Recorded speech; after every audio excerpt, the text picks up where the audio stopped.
And all I knew was that I was working with a great agent with a good reputation who came very well recommended. And I put a lot of trust in that and I ignored my gut. And Hmm. I let myself be silenced for a really long time. And I wish that I hadn't done that. Like I gradually got like a little louder, a little louder, a little louder because some more of my friends got agented. I learned more about the industry. But it just took me a really long time before I trusted my gut and I believed in my own worth. That was a journey for me. And Yeah. yeah, I'm glad that I went on that journey. In some ways, I wish that I had made a different decision, but in other ways, I think everything happened exactly how it needed to for me because I needed to find my voice. And I finally have found it now, and I feel more confident than I did several years ago before I was agented. Yeah. Was it from that experience that you decided to self-publish? It was.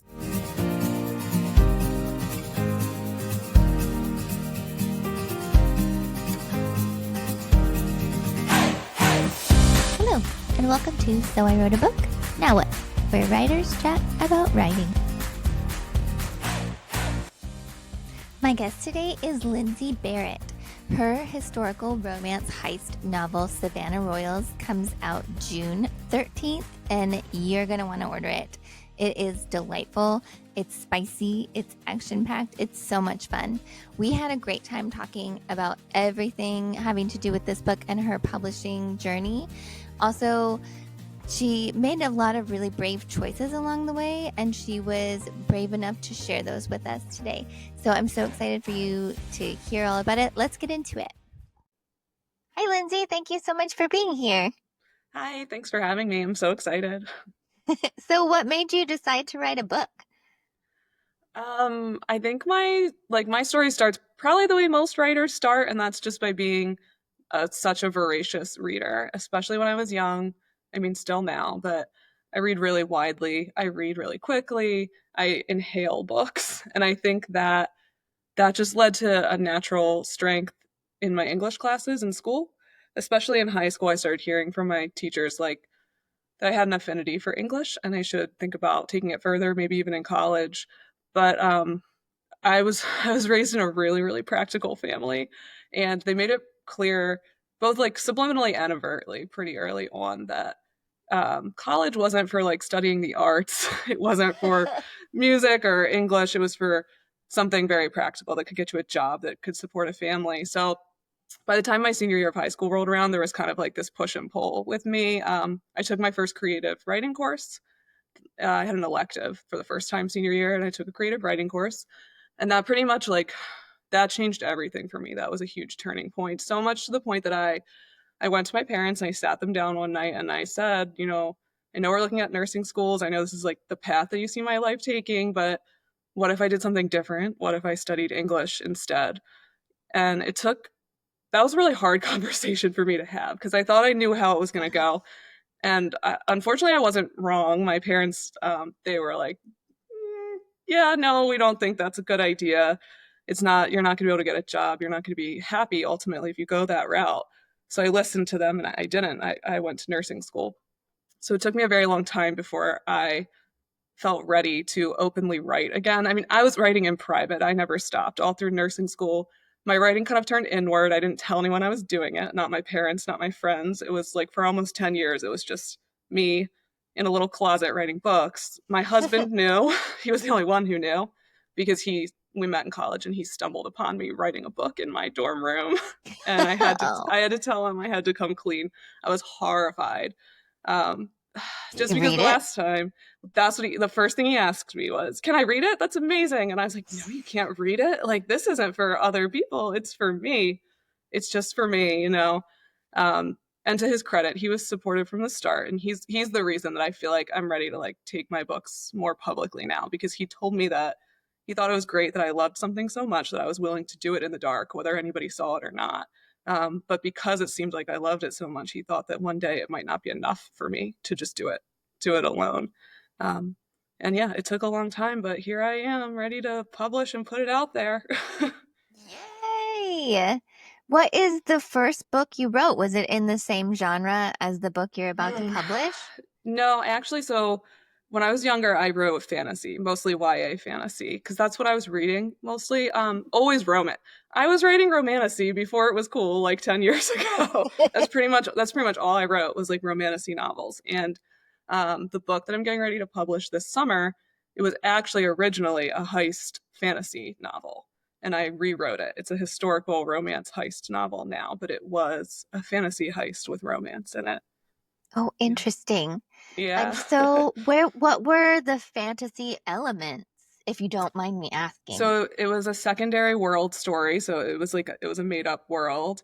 Um, they did not have any like special powers really or affinities. It wasn't that type of fantasy, but the technology was different. So with the heists, that was actually quite hard for me having to rewrite the heists because I was using technology for communication and stuff that did not exist in Mm-hmm. 1919 and 1920. So that was different. Yeah, it was mainly the world building and a lot of the setting details around the heists. The characters and the Yeah. plot is exactly the same. It has not changed. What Yeah, made you decide to change it? two things really. So the first was like I started querying. I think it was in 2021 when I started querying, and I threw out the first like I think the first time, at least the first time most people query, it's a big experiment. So I threw out my most recent completed fantasy project, and I Hmm. quickly heard back that the writing seemed to be there, the line level writing, but I didn't have that like high concept pitch, that hook that was going to set it out from the rest in a crowded space. Hmm. So I wanted to get out of fantasy immediately. Again, this was before the romantasy boom. A lot of people were writing fantasy, and I knew I wasn't really going to stand out. So it was an intentional choice. And then I also traveled to Savannah with my husband that summer. I started querying at the start of 2021, and in June we went to Savannah. And when we went to Savannah, that setting, all of a sudden, I was looking at the history of the city, and we went to a place called Jekyll Island, which is where the wealthy aristocrats, like in the early 1900s, they would all winter on this island. It was a private island. It was like the Rockefellers, the Astors, basically the wealthiest people in America were all wintering on this island. And I was like, oh my God, I'm like walking around. I'm like, what if someone had tried to rob it? And then I was like, I already wrote a story with a group of people that are trying to rob the rich. And I was like, it would fit really perfectly right here. So I came home and I rewrote the story. That's so cool. So then once you worked through the draft, did you then Mm-hmm. query that one? I did. I rewrote it fairly a month or two. It was rewritten because it was mostly like setting dialogue and then sorting out the heists again, unfortunately. Um, and I started querying it, and I knew pretty quickly that I had something because I started getting full requests. So I was like, Hmm. "Yep, this has," and I chose it deliberately because I knew it had the hook, I knew it had the hijinks, and it had a very strong voice. My main character is a con artist, and she is loud and voicey. So I thought it had like those attention grabbing factors, and it did because I was getting the fulls.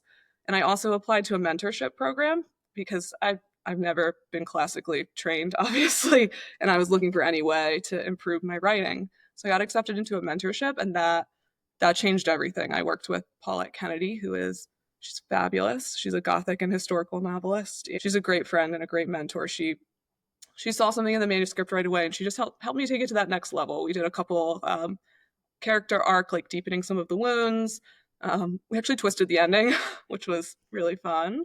And yeah, right after I finished the mentorship, I sent my fulls back out and updated, and I actually started by getting a publisher author offer, not an agent. That was back in the days of Twitter when there were pitch contests. So I had a publisher like a pitch and then take a full, and within a week or two of sending the revised manuscript, they offered on it. Whoa, that's so amazing. Yeah, it was amazing at the time. I mean, nothing feels better than an editor being like, "Yeah, I want to buy this book." Like that's an amazing feeling. I used that. I Yeah, I used their interest to nudge all my agents, and I ended up signing with an agent and turning Hmm. down the publisher offer. Ultimately, Mm. it was a hard decision, but yeah, Did you I make signed. that decision? Yeah. It was a hard decision because the it was an indie publisher. It was not like a big five. It was an indie. They're like small Hmm. to mid-size, and they've done very well for themselves over the last couple of years. And my meeting with them went great. Like I don't have a bad thing to say. But when I talked with my agent and when I looked at just my goals, knowing that I don't do this full time, my agent was very confident on the call that she could sell this book to the big five. Hmm. And and I agreed, like the resources, the distribution, that, those are things that I want. If I'm going to sell my rights, I really want every advantage that a publisher can offer me. And a smaller publisher, you're going to get some distribution, but you're not going to get all the distribution. You're probably not going to get too much marketing support. And I was still pretty new into the publishing industry. It'd only been about a year and a half. I didn't feel like I knew the industry that well, and I wanted to just go all in what I thought was like the right way, Right. like, yeah. So that's how I made the decision. We turned the offer down. I don't regret it to this day. Thank God. I was very worried that I would regret it, but I don't regret it. It was the right decision, even though we put my book on sub and it did not sell, How long was unfortunately. it on sub for? Um, it is difficult to answer that question because of my relationship with my agent. um, Uh, I ultimately didn't have a lot of transparency in my relationship with my agent, so I believe the book was like on sub for 10 to 12 months, but like mhm. um I don't think she ever actually closed out the ghosted subs that were still open. So um at It some might point, I still be on guess, sub. yeah, like it might still be on sub. I don't it might still be in inboxes. I don't know. Yeah, I don't think she ever actively closed out the subs, but I am sure that after like a year or something, an editor just clears their own God, I hope they clear their own inbox or something. Yeah. Right. You mentioned that there wasn't a lot of transparency. So does that mean that you weren't like in on who was getting the manuscript or what the plan was? Yeah. Yeah. So something I want to just say, I guess, as like a disclaimer, one of the reasons that I thought it would be good for me to come on this podcast, is because I think that once somebody gets agented and goes on submission, a curtain kind of goes up. Like when I was querying, I felt that curtain. I was like, what's happening back there? What's happening when people go on sub? And it's very hush hush. People don't want to talk about it. People are Hmm. told not to talk about it. I think the same thing happens if you get a big five contract, like another curtain goes up and it's like, I don't know. There's just all of these veiled layers in publishing, which I think is a shame because I think that the industry is already stacked against authors in a way that is unfortunate and interesting to me because if you kind of like peel things back, like agents don't have a job without authors, publishers don't have a job without authors. Like you, the author, you're the creative. You nothing moves forward without you and your work, and you have tremendous value. However, the way that the industry is set up is that authors feel that they need an agent. They feel beholden to an agent to get their work in front of publishers, and then they feel beholden to a publisher to get their work in front of readers. So it kind of flips the dynamic on its system where you feel that you need these other people. And I think when you're in a situation, and the situation I found myself in, and I think many other agented authors find themselves in, is a power imbalance. You hope that when you sign with an agent, that I hoped that I would have an equal business partnership and a good working relationship that was full of transparency, communication, working towards the same goal. But I've really struggled to break down the power imbalance. I always felt Hmm. a little bit lower on the totem pole and I just couldn't break through and make it even. I think a lot of authors, there are some tremendous agents out there. I have friends with tremendous agents, so I'm not here to bash agents, but I do think that if you are in a relationship where you don't feel like an equal business partner, that's a problem, and you should listen to your gut because it's your work on the line.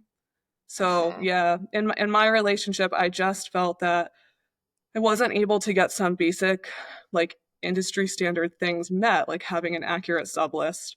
I was given partial sub lists. I thought that they were accurate, but then passes would come back from imprints that I didn't know my work was being submitted to, and I'd be like, "Oh, when Oh, did this go out?" And I wouldn't even get a clear. I would be like, I didn't know we are on sub here, and I wouldn't get a clear answer to that. So I'm like, okay, so like, where huh. is the book out to? Like, what's the status? It's my work, you know. Right. So that was very hard to reconcile. If you're an agented author, you have a right to ask questions about your work, to have all of your questions answered. You should know where your book is on submission to. You should know you should know what the pitch is for your book. I just didn't have these things. I wasn't able to Hmm. get clear answers. and it made sub very, very difficult for me. Yeah. Yeah. Oh, no, was already, I think even if you have the perfect agent, it's such a difficult Yeah. thing, right? Yep. And It's then to very not difficult. have the right relationship, I can't. Yeah, it's very difficult. And I think like that silencing culture, like I stayed silent for a really long time because I was, like I said, I was new. I'd only queried about a year and it was on and off what with the mentorship. Like I was pretty new to the industry and all I knew was that I was working with a great agent with a good reputation who came very well recommended and I put a lot of trust in that and I ignored my gut and Mhm. I let myself be silenced for a really long time and I wish that I hadn't done that. Like I gradually got like a little louder, a little louder, a little louder because some more of my friends got agented. I learned more about the industry. But it just took me a really long time before I trusted my gut and I believed in my own worth. That was a journey for me. And Yeah. yeah, I'm glad that I went on that journey. In some ways, I wish that I had made a different decision, but in other ways, I think everything happened exactly how it needed to for me because I needed to find my voice. And I finally have found it now, and I feel more confident than I did several years ago before I was agented. Yeah. Was it from that experience that you decided to self-publish? It was. There were just like a lot of factors happening all at once that led to self-publishing for me. One was some of the feedback I was getting on my books and what the industry looked like since I'm writing historical and I'm writing really big genre blends. I thought I was kind of a long shot for trad anyway because all of the discourse I'm sure people have heard, but the historical romance is dead discourse that was kind of working against me. And then I was also hearing a lot. Like I said, I write genre blends. My debut is a historical heist romance. So it's historical, it's romance, there's crime elements, it's got some dark edges, there's a lot of things going on. So the feedback I was getting was a lot of like, we love the voice, we love the book, the writing is strong, but I'm not sure where it sits on the shelf. I don't know where to market it, which is Mm-hmm. like it's the death nail in trad if they don't know how to market it, you know. Um, But it's also yeah, such frustrating feedback, right? Because like romantasy wasn't a genre I until very know. recently, and now it's like everything everybody Yeah, wants. Um, I think and it takes so one it's big just so book. tricky. I think somebody will blow up a historical romance in some way, or I'm not sure exactly, but it takes like one big book to change everything. So market timing is everything. And I just Hmm. felt like, yeah, the sub market and me, I was like, ooh, I'm on an uphill battle right now. And that combined with the fact that I didn't feel that I had an agent who was like super invested in the success of my work, unfortunately. I mean, she was a very good agent. I just didn't feel I was a small name on a big list is what my problems boiled down to a lot. I just think as a new debut, I needed somebody that had a little bit more time for me, I guess. So Hmm. it just looked like long odds, you know. And I did not want to query again. That's what kind of kept me. I ultimately left my agent at the end of 2024, but I stayed for close to 2 years with two books on sub. And I let the fear of querying keep me in place a lot too, because querying is just like, it's a hellscape like no other. The Yeah, I worst. didn't want to do it. I didn't want to do it again, which I think keeps a lot of agented authors in place as well. And it's part of that power imbalance. You don't feel that you have the ability to just walk away because you're starting over. The sunk cost fallacy. I was like, oh my god, I've already invested several years. Do I want to go backwards and start from the bottom again? And the answer was no. And that's when I started thinking more aggressively about self-publishing because I was like, it's my dream. Like for, for that like 17 or 18-year-old girl who sat in her parents' bedroom and said, I want to do this. I'm passionate about this. I want to do this. Like I want it so bad for that girl. Like she has, oh, ugh, I just wanted it, you know? Hmm. And self-publishing, when I looked at my goals and when I looked at what was happening in the market, like when I entered as a newbie when I first Googled how to publish a book, I wrote self publishing off because I was like, oh, it's not the right path. It's not the path with the validation that I felt that I needed. Hmm. But after I'd been around a few years and I'd heard a lot of stories about some people who had difficulties with their agents, like me, people that had difficulties with their publisher. Like, I started seeing a slightly darker side to trad, and there are many, many advantages to trad. I think hybrid would be a lovely goal for me one day, so you get the Mm-hmm. best of both worlds. But I just learned more and more that self-publishing has some advantages that I had initially overlooked. And when I left my agent, the relationship broke down at the end so badly that I have no desire to sign with another agent right now. Oh, Yeah, I know it's sad to say, but I don't want anyone touching my work except for me. In the end, my work was submitted places again without my consent, and we got a publisher offer that came in, but not one that I was interested in taking. And um, I didn't want to give.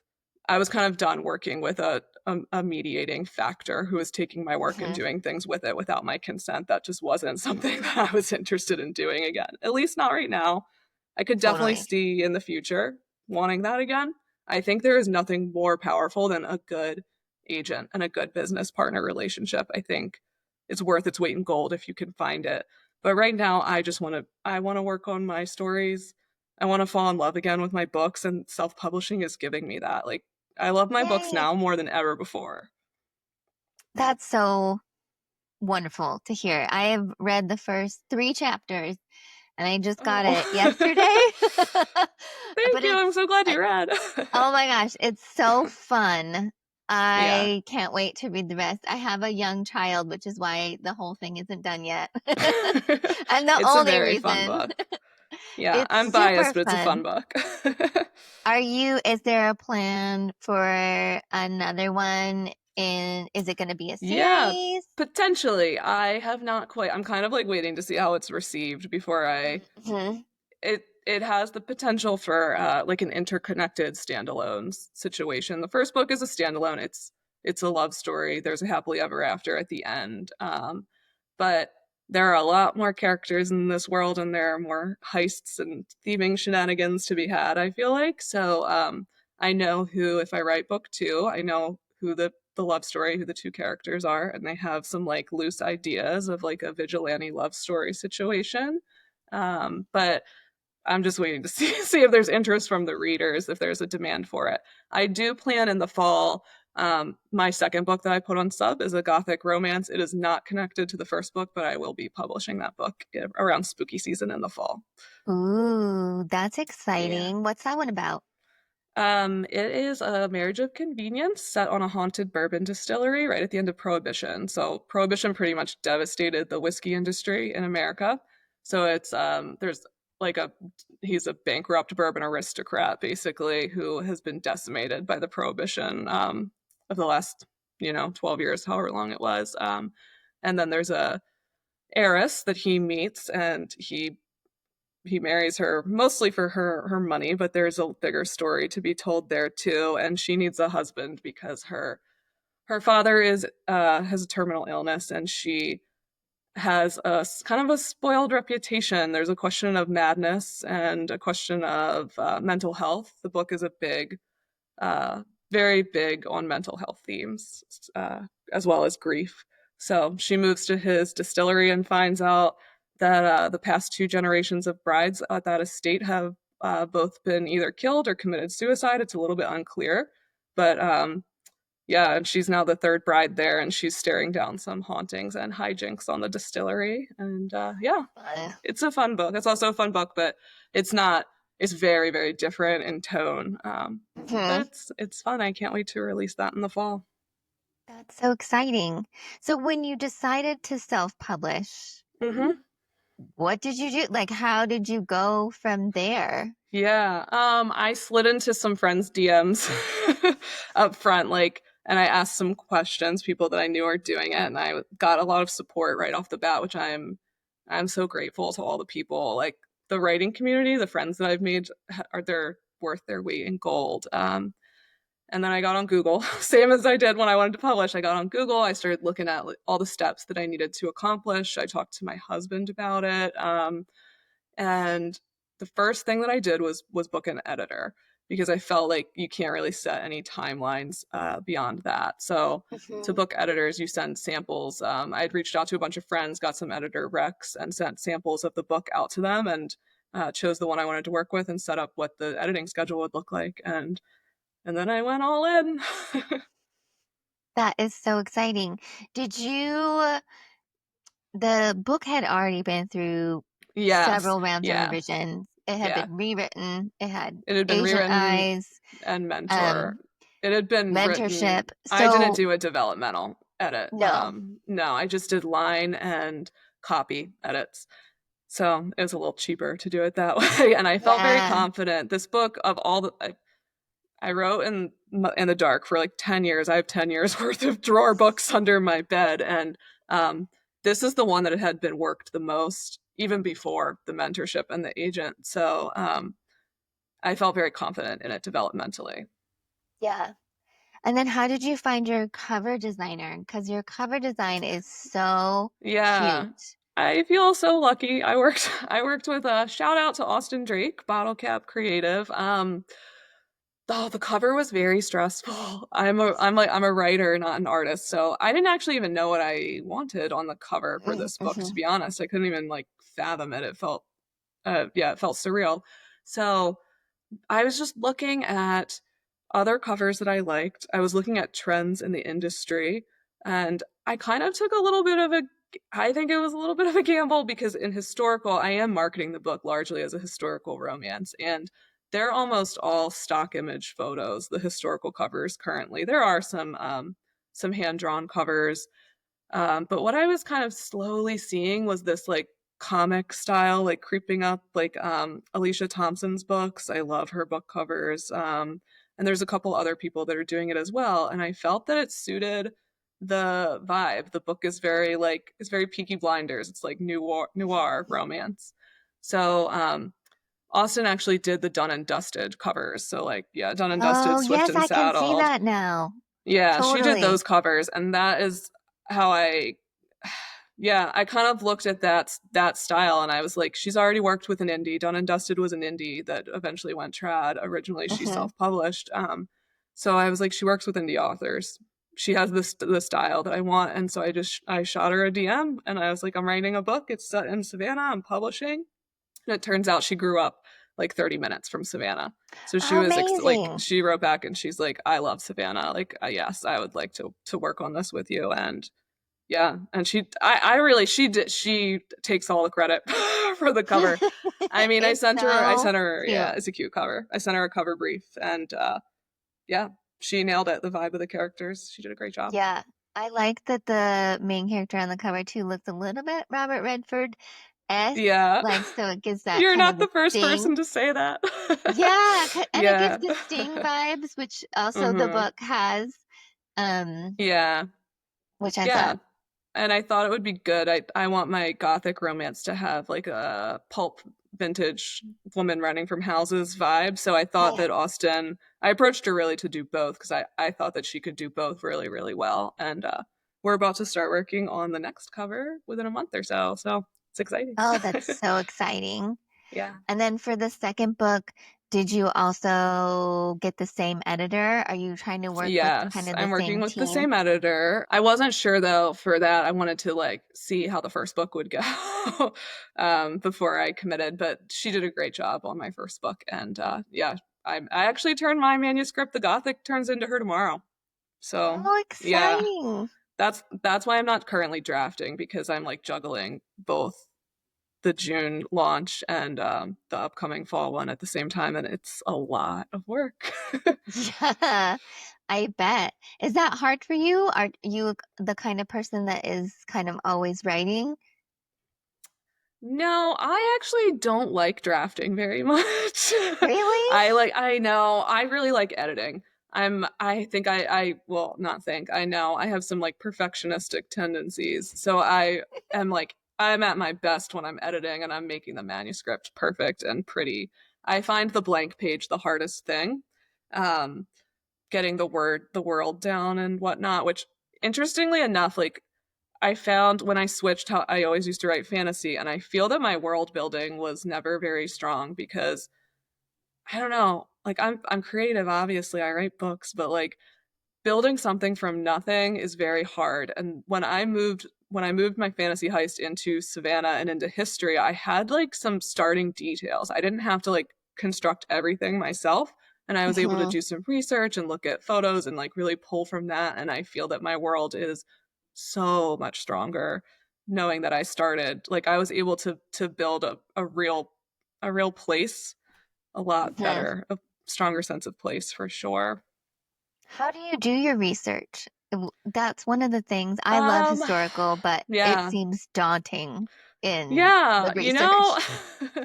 I never, oh man, it's funny because like I never, when I got agented for, I was so thrilled to get agented for the historical novel, but then she looked at me and she was like, so go write another. And I was like, another historical? This is the first historical thing I've ever written, and it used to be fantasy. So I kind of had to like sort that out.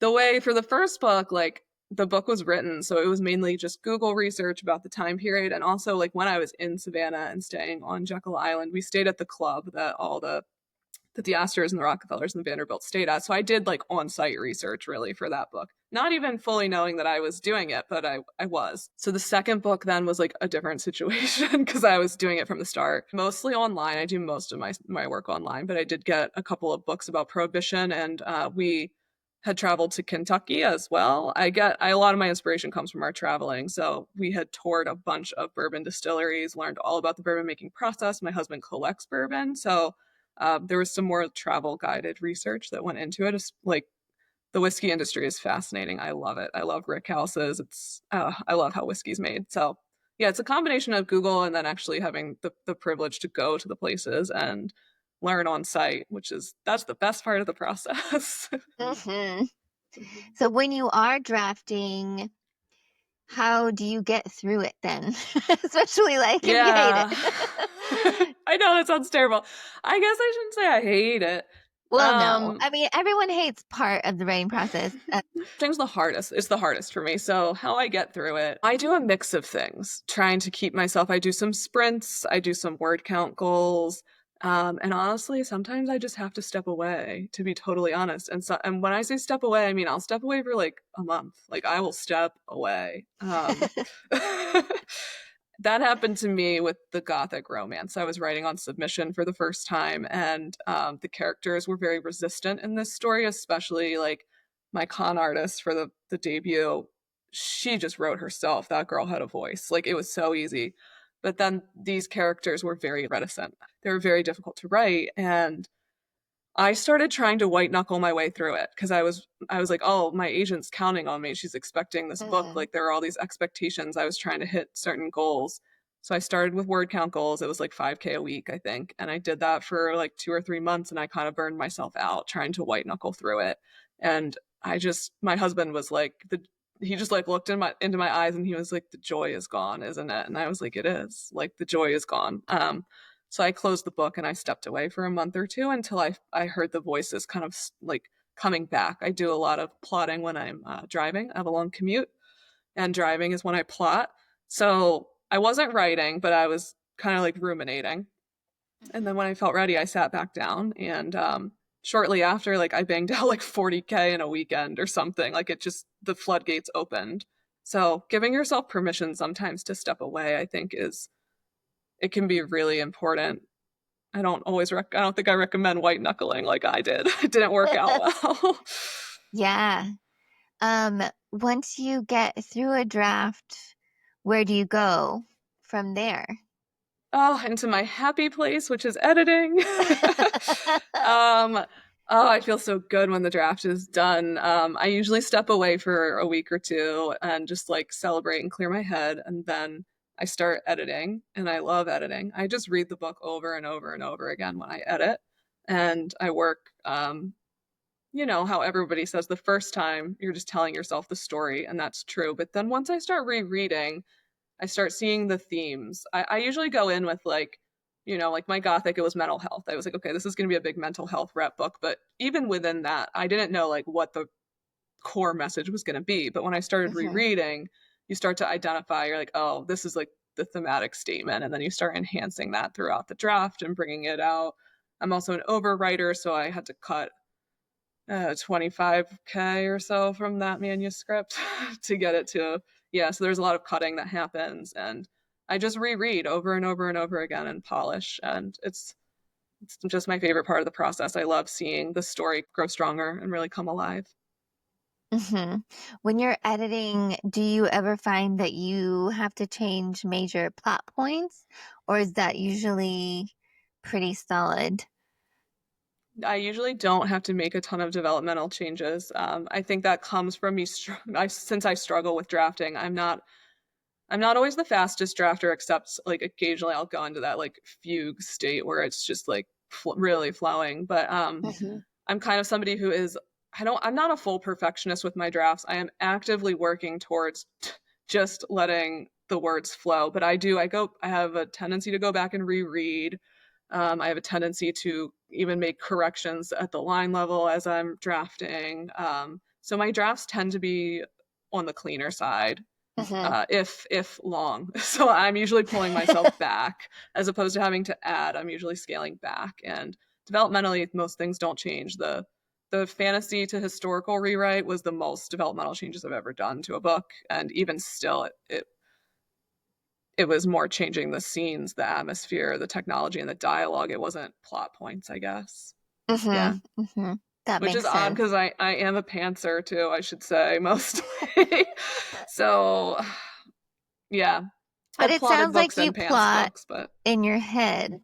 I do.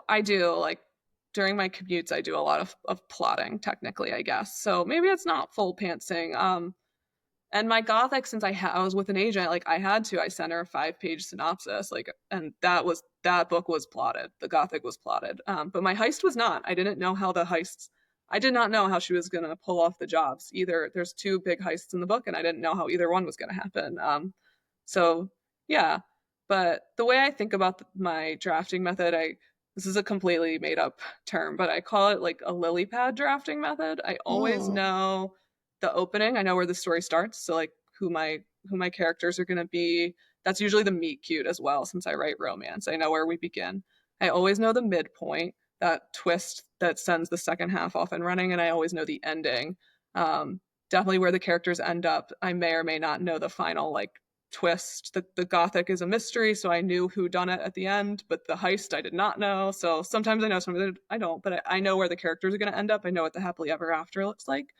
And then I think of it as like I hop from lily pad to lily pad as I'm Hmm. writing, and I have a few scenes like the first kiss or a big fight scene, smaller lily pads, and that approach like allows for a lot of fluidity with my drafting. So I'm probably like a hybrid plotter pantser, but I do not outline. I don't like thoroughly. I don't know everything when I go in. Yeah. When you kind of have these scenes that come to you and you know kind of the lily pads you're going to go to, do you write those scenes or do you Yeah, keep them in your head and draft it chronologically, like in order of the book? yeah.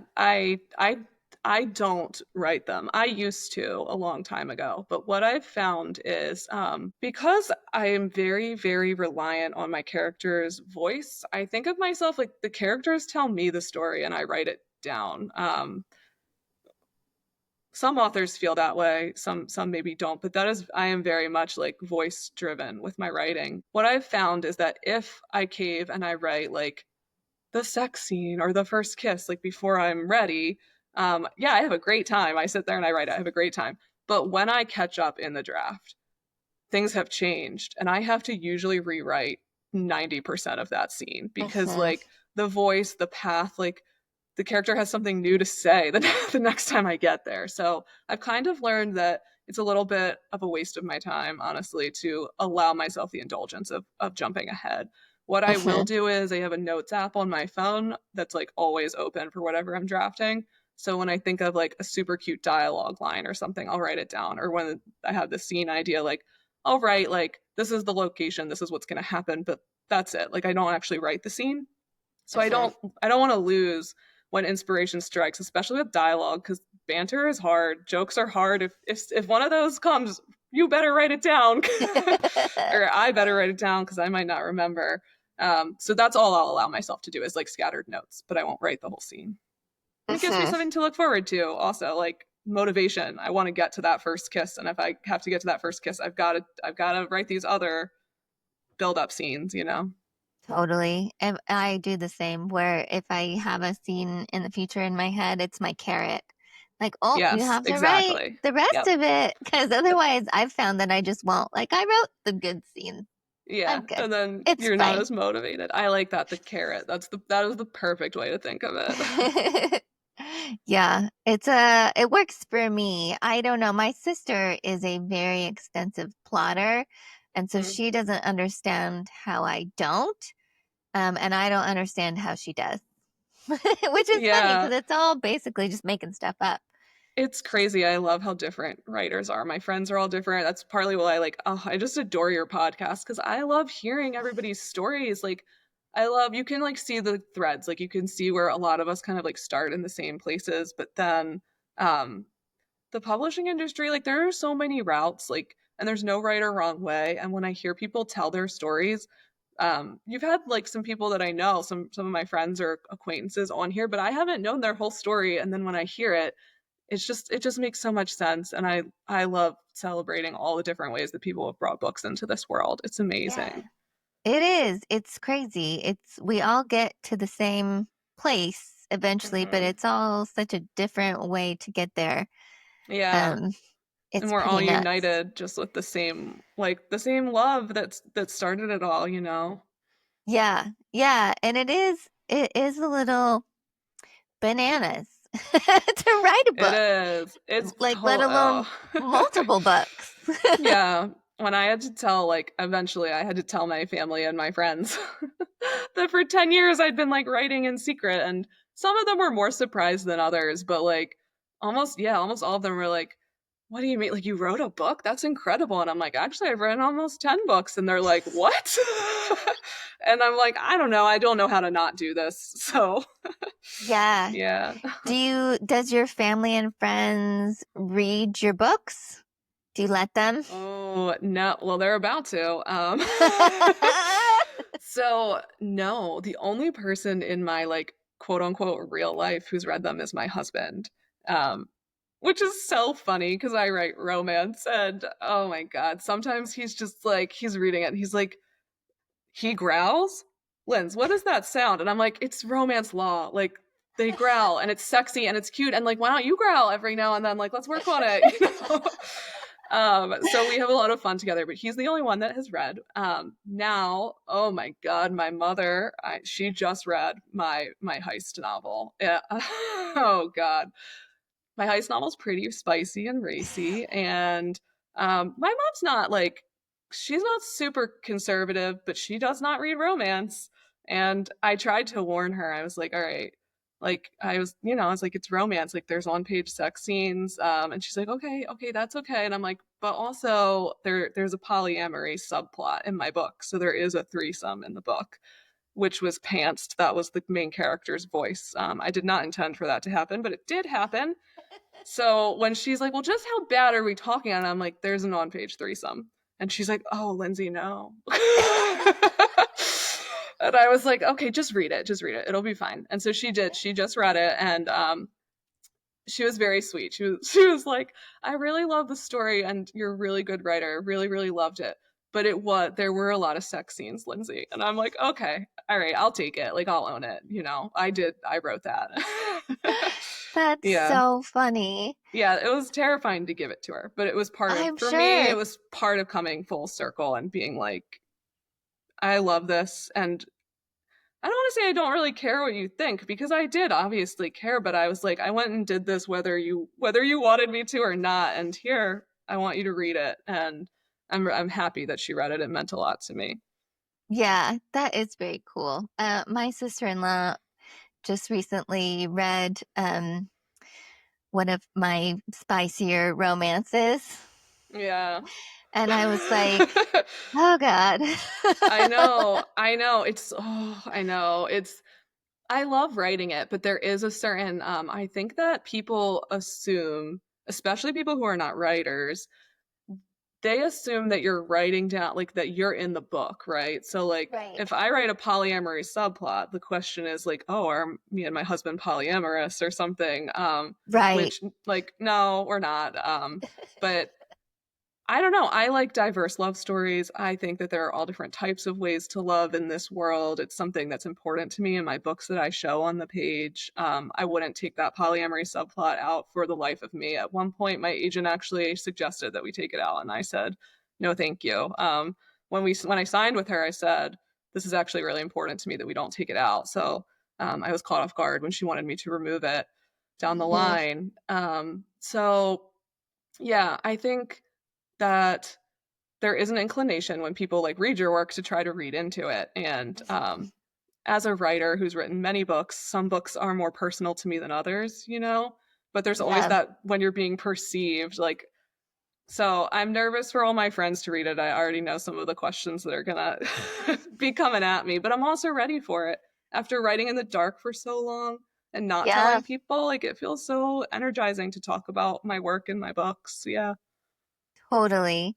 I feel like some of my earlier books were definitely more me on the page or more I of agree. me on the I page. definitely And then agree. as I wrote more, the character, like it's boring like writing about yourself all the time. Yeah, Like the characters kind of become their own people that like of course there's pieces of you in anything you write because you spent so much absolutely. time with it and you wrote it. But I do think like as you write more, that happens less. I But of course agree. people don't know that. Yeah, I totally agree. I think that when you're learning, there's a tendency to self-insert because you're writing what you know. And I still do. I still do write what I know. I mean, my book is set in Savannah. My other book is set in Kentucky. I know these places. I love these places. There are bits of my husband in every male main character that I write because he's what I know about love. My husband, I met him when I was 18, and he is my real life romance hero. So there are pieces of him and there are pieces of me, but it's not completely, you know. And as you said, I think the more books that you write, just like you get more free ranging with what you're doing. Yeah, Mhm. it's incredible. I love it. I love seeing books come together and they're new and different every single time, but somehow they're all written by me.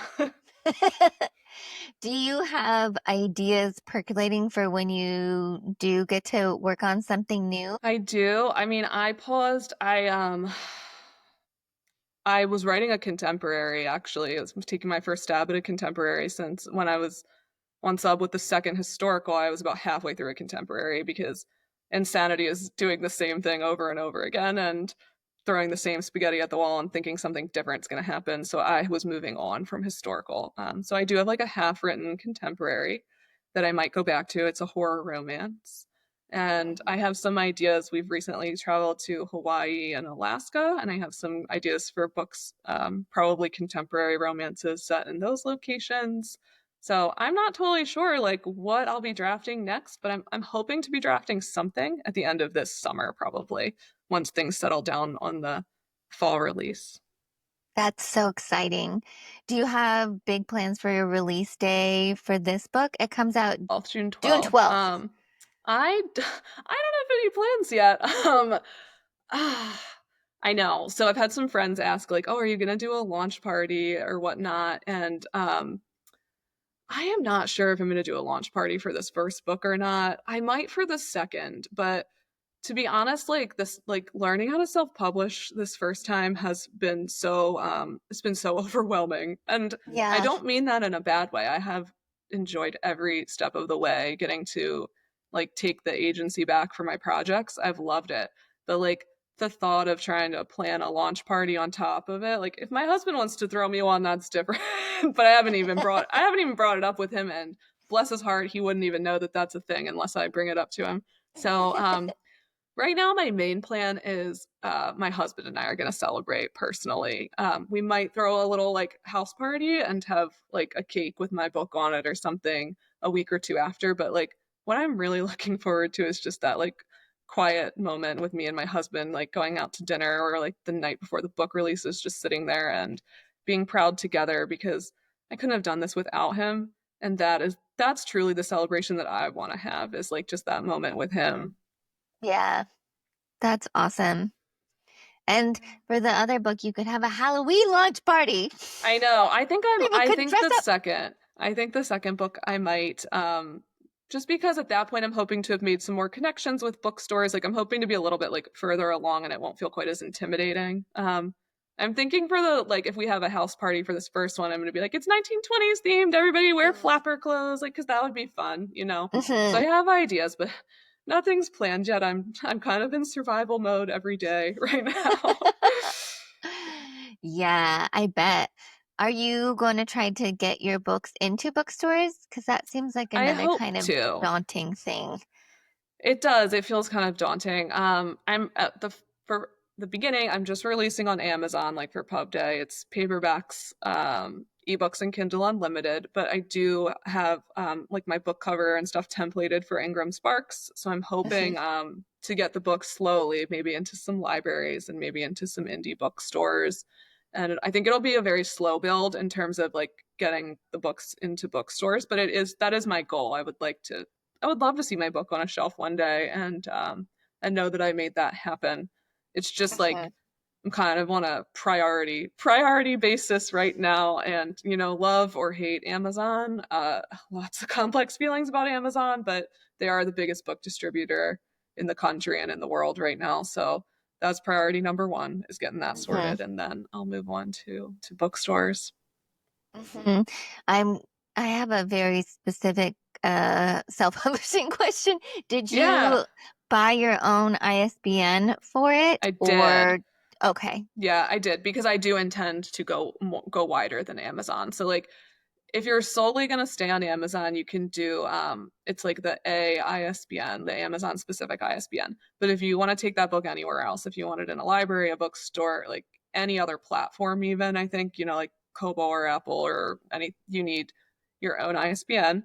And what I did not want to happen was to have two versions of the book with two ISBNs floating around out there. So I went Mhm. through Bowker, I don't know how to pronounce it. And I bought my own. I did like a 10 pack, I think, because I'm gonna Mhm. hopefully publish a bunch of books. And yeah, I should just say like PSA, anybody who is listening to this and is interested in self-publishing, I am not an expert, but feel free to slide into my DMs and ask questions. I'm happy to share what I've learned. There have been some absolutely tremendous authors who are self-publishers who have taken my hand and guided the way, and I'll shout out Aaron Langston for that has been huge. Thea Verdone has been huge. Um, Jenna Bigelow, who's recently published, has been great, and Sri Savita. There's been so many people who have been generous with me, and I hope to do the same. That's And so check out all of their awesome. books; they're all amazing Yeah. writers. How did you find a self-publishing community? A few ways. Mainly, so I'm in some Discord servers. I'm in a Discord server for romance writers. I'm in a Discord server for the mentorship I was in. I'm in a couple Discord servers, and then I think that's how Erin and I originally connected. Maybe it was Discord, but I slid into her DMs because I loved her book. Mhm. And she's been so generous with her time. She's read my work and I've read hers, and it's just turned into a very wonderful relationship. I'm so happy. So I really encourage people to just blind slide into people's DMs.